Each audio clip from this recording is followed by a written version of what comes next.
नमस्कार। मैं कल्पेश चक्रवर्ती एक बार फिर से आप सभी का स्वागत करता हूं a new trick year of chemistry YouTube channel पर। देखिए, क्वांटम संख्या में आप लोग आज डिस्कस करेंगे दूसरी क्वांटम संख्या को, जिसका नाम है द्विगंशीय क्वांटम संख्या, एजीम्यूथल क्वांटम नंबर। देखिएगा, बहुत छोटी छोटी सी लेकिन बहुत इंपॉर्टेंट बातें आएगी, क्योंकि जनरली स्टूडेंट इन क्वेश्चंस को गलत अटेम्प्ट कर लेते हैं।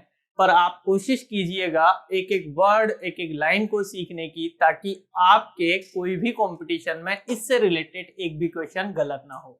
चले शुरू करते हैं अपन लोग। हमारा एक टॉपिक द्विगंशीय क्वांटम संख्या। पहली बात कि द्विगंशीय क्वांटम संख्या का प्रतिपादन किसने किया था, इसकी जानकारी किसने दी थी, तो ये याद रखिएगा आप, सोमरफील्ड ने किया था ये काम। सोमरफील्ड पहली चीज और पहला ही क्वेश्चन यहीं से बनता है कि द्विगंशीय क्वांटम संख्या का प्रतिपादन किसने किया था, तो आंसर याद रखेंगे आप लोग, सोमरफील्ड ने किया था। दूसरी बात, द्विगंशीय क्वांटम संख्या आपको जानकारी किसके बारे में देती है, तो याद रखिएगा कि द्विगंशीय क्वांटम संख्या आपको, ये आपने पढ़ी थी कक्षाएं जो होती है वो उपकोष से मिलकर बनती है। ठीक है, तो आप लोगों ने पिछली बार पढ़ी थी कि मुख्य क्वांटम संख्या आपको कक्षा के बारे में जानकारी देती है, तो दूसरी क्वांटम संख्या द्विगंशीय क्वांटम संख्या आपको उपकोष के बारे में जानकारी देगी। तो जानकारी की याद रखिएगा बात कि ये आपको जानकारी देगी उपकोष के बारे में। अच्छा, उपकोष को उप ऊर्जा स्तर भी कहते हैं। अच्छा, इन्हें इंग्लिश में सब शेल कहते हैं। क्लियर हो गई इतनी बात? तो दो बातें अभी तक हमने कर दी। द्विगंशीय क्वांटम संख्या का प्रतिपादन सोमरफील्ड ने किया था। द्विगंशीय क्वांटम संख्या आपको जानकारी उपकोष के बारे में देती है। उपकोष को उप ऊर्जा स्तर भी कहते हैं या इन्हें सब शेल्स भी कहते हैं। क्लियर? अब अगली बात सुनिएगा, बड़ी अच्छी है। देखो, द्विगंशीय क्वांटम संख्या का रिप्रेजेंटेशन स्मॉल एल से किया जाता है। अब मैं लिख रहा हूं जो बात बड़े काम की है कि एल का मान एन पर निर्भर करता है। एन बोले तो मुख्य क्वांटम संख्या एन पर निर्भर करता है, जिसका मान, ध्यान देना, 0 से n-1 तक होता है। बड़ी अच्छी लाइन है, सुनिएगा ध्यान से। L का मान n पर निर्भर करता है, जिसका मान 0 से n-1 तक होता है। कैसे? जैसे आपसे मैं पूछूं कि n का मिनिमम मान कितना होता है, बोलो 1। कल बात करी थी अपन ने पिछली बार में कि n का मान 0 कभी भी नहीं होता है, 1 से लेके अनंत तक होता है। तो अभी हम बात कर रहे हैं कि n का मिनिमम मान आपने कहा 1 है, तो l का मान क्या होगा, और l का मान n पर डिपेंड करता है, जो 0 से लेकर n-1 तक होता है। दैट मीन्स 0 से n-1, 1 बोले तो 0 ही होगा।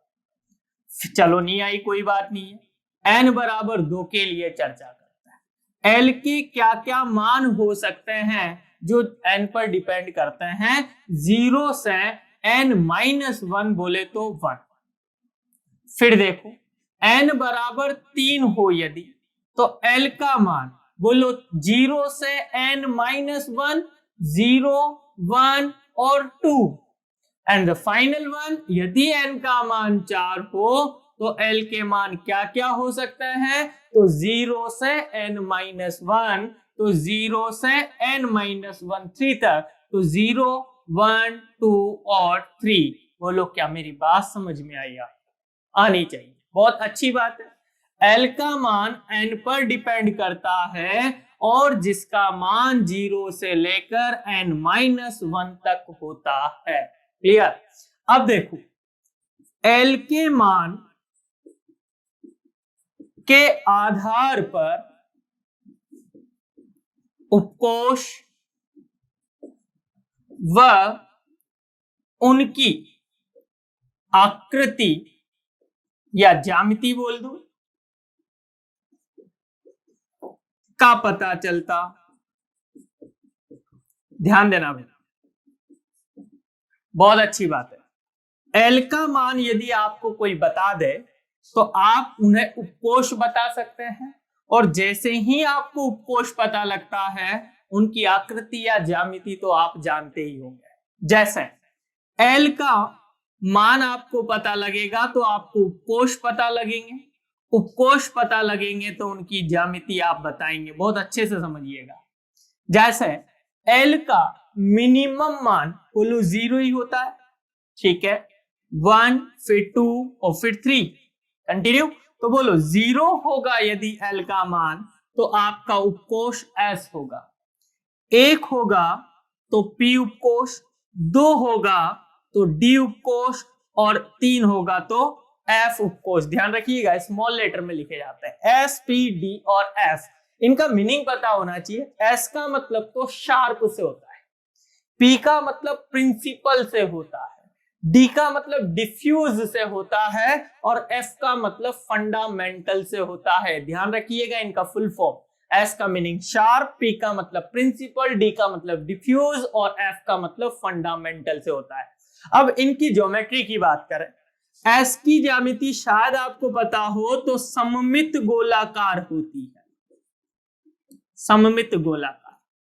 पी की आकृति यदि पता हो तो डंबलाकार होती है, डी की आकृति बोलो डबल डंबलाकार होती है, और एफ की तो अभी नहीं खोजी गई है लेकिन 3D कॉम्प्लेक्स स्ट्रक्चर होती है, जटिल ज्यामिति इनकी होती है। तो वो छोटी सी बात करिए। पहली बात, दिगंशीय क्वांटम संख्या दी किसने? आंसर आया सोमरफेल्ड ने। किसके बारे में जानकारी देगी? उपकोष के बारे में, उनकी आकृति के बारे में। एल का मान एन पर डिपेंड करता है जो 0 से लेकर n-1 तक होता है, और एल का मान यदि आपको कोई बता दे तो आप उसे उपकोष और उनकी आकृति बता सकते हैं। इतनी बातें क्लियर। अब देखो आगे की बात, देखिएगा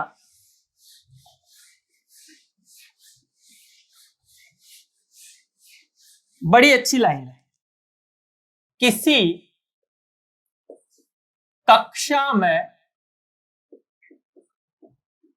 अधिकतम, आया हुआ क्वेश्चन है भाई हर एग्जाम में, अधिकतम उपकोष की संख्या,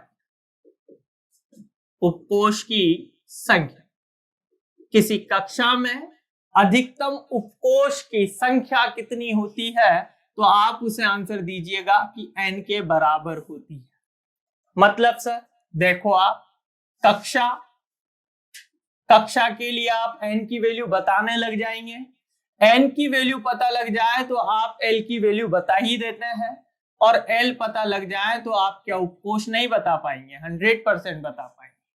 बताएं सबसे पहली कक्षा k, l, m और n। k के लिए स्मॉल n की वैल्यू बोलो 1, l के लिए 2, m के लिए 3, n के लिए 4। अब मुझे बताइएगा, जब n का मान 1 होता है तो l का एक ही मान होता है, और वो मान कितना बोलो? 0। अभी जस्ट बात करिए। n का मान 2 हो तो l के भी 2 ही मान होते हैं, बोलो क्या क्या? 0 और 1। 3 हो तो 0, 1 और 2, और 4 हो तो 0, 1, 2 और 3। अभी जस्ट बात करिए।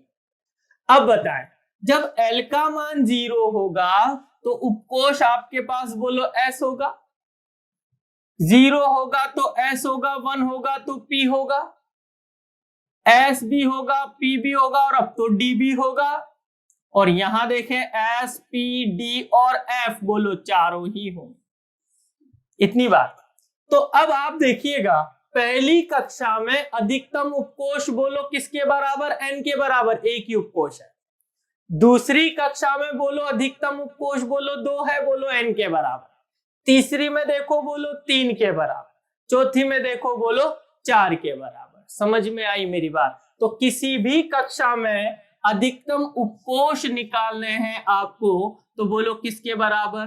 n के बराबर। कोई पूछ ले 10वीं कक्षा में उपकोष कितने होंगे तो 10 होंगे, 100वीं कक्षा में कितने होंगे तो 100 होंगे। अब जब डिस्कवर करे जाएंगे तो बता दिया जाएगा। फिलहाल हमारे पास SPDF यूज में आता है, ठीक है। अब अगली बात, किसी उपकोष, ये जितनी भी बातें आ रही है हर एक कंपटीशन में क्वेश्चन बढ़ के आती है।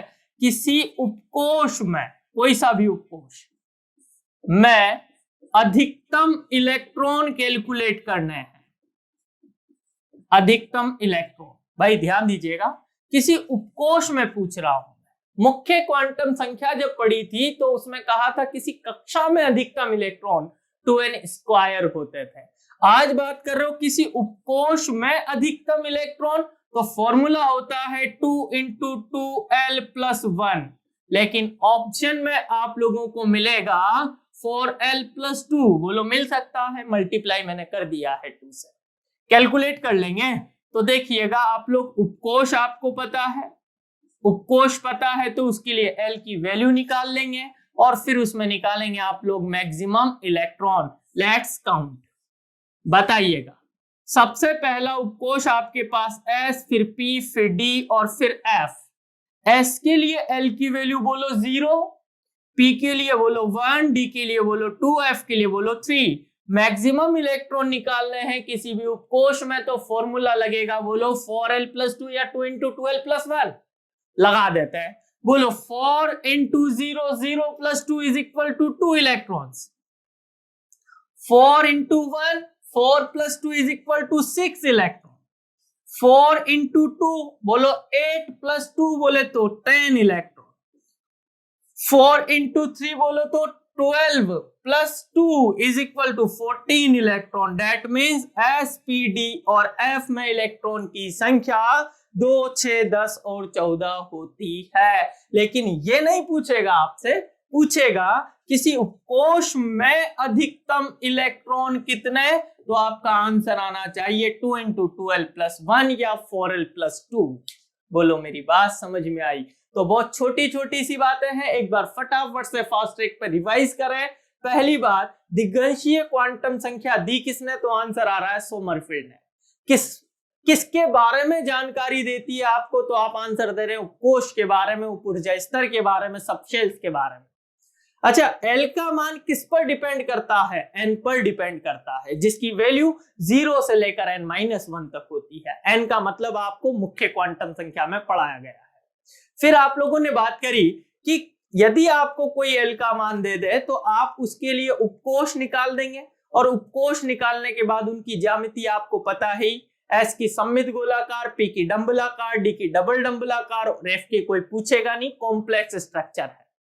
ओके, फिर आप लोगों ने बात करी किसी कक्षा में, एक पर्टिकुलर कक्षा में मैक्सिमम नंबर ऑफ सबशेल्स कितने होंगे, अधिकतम उपकोष कितने होंगे, तो n के बराबर होंगे। हो गई बात। फिर आपने कहा किसी एक उपकोष में अधिकतम इलेक्ट्रॉन कितने, फॉर्मूला है आपके पास 2 × 2l+1 या 4l+2। बोलो आई मेरी बात समझ में? ये थी आपकी दूसरी क्वांटम संख्या, जहां से क्वेश्चन आ जाए, पर इस वीडियो के बाहर से क्वेश्चन नहीं होगा, ठीक है। तो थैंक यू वेरी मच आज के लिए। यदि ये वीडियो आपको अच्छा लगा हो तो इस चैनल को सब्सक्राइब करें, वीडियो को लाइक करें और ज्यादा से ज्यादा शेयर करें, ताकि हर बच्चे तक ये वीडियो पहुंचे और उसका ये क्वेश्चन यदि कोई दिगंशीय में से पूछता है तो गलत ना जाए। Thank you very much.